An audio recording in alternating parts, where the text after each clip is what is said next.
we are discussing a recent case win for a veteran seeking an earlier effective date for his service-connected coronary artery disease, or CAD. This veteran served on active duty from 1969 until 1971 and again from 1972 until 1975, earning the Vietnam Service Medal and the Vietnam Campaign Medal. Because he served in Vietnam, he was exposed to herbicides, or Agent Orange, and was later diagnosed with coronary artery disease, or CAD, in 2004. VA added ischemic heart diseases, which includes CAD, to the list of diseases entitled to presumptive service connection based on herbicide exposure in 2010.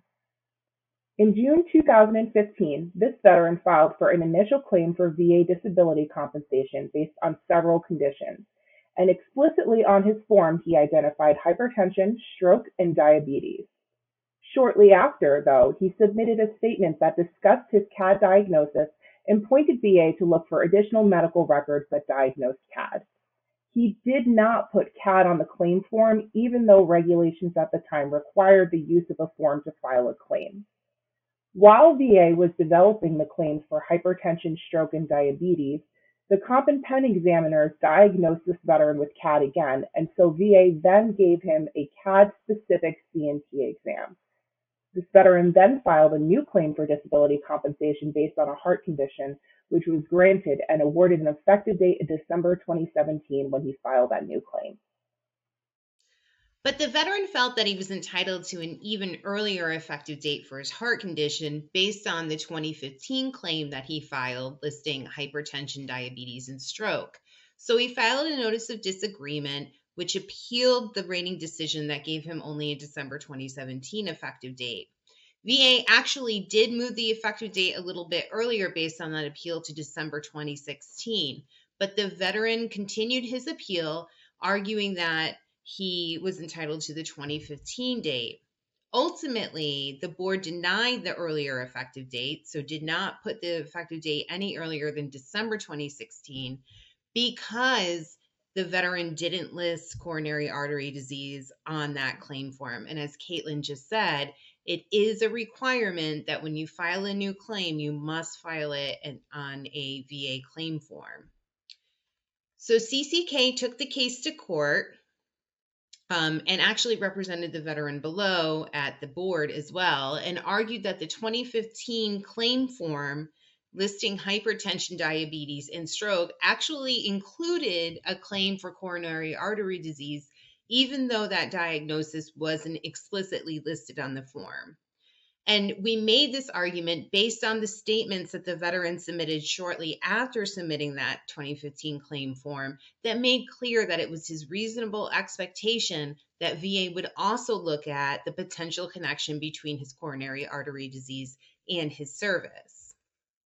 Specifically, he described his coronary artery disease as an issue associated with the explicitly claimed conditions of diabetes, stroke, and hypertension, and directed VA to evidence showing that he had been diagnosed with coronary artery disease. So when the case got to court, the court actually did agree that the board inadequately considered our arguments to liberally construe the veteran's pleading. Because when the board considered the veteran's claim, it looked only to whether his claim form, his SSOC, or his NOD mentioned CAD, but didn't address whether the other information that was submitted by this veteran or obtained by the secretary included any conditions encompassed by the claims that he included on the form. Nor did the board consider whether or not the symptoms of the claimed conditions overlapped with the symptoms of CAD, or whether they were part of the same body system.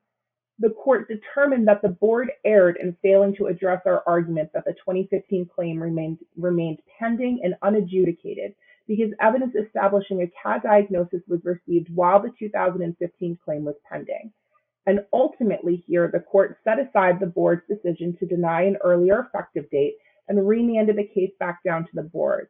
And now, of course, on remand, this veteran will be able to submit additional arguments and evidence as allowed by law, which the board must consider.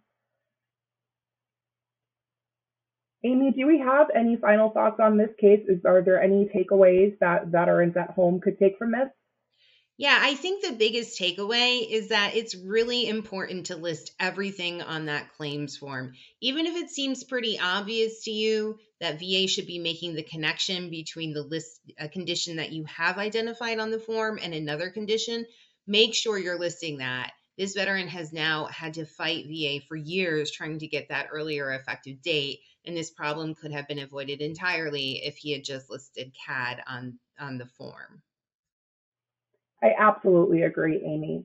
Thanks everyone for watching. Be sure to subscribe to our channel for more case wins and other veteran related content.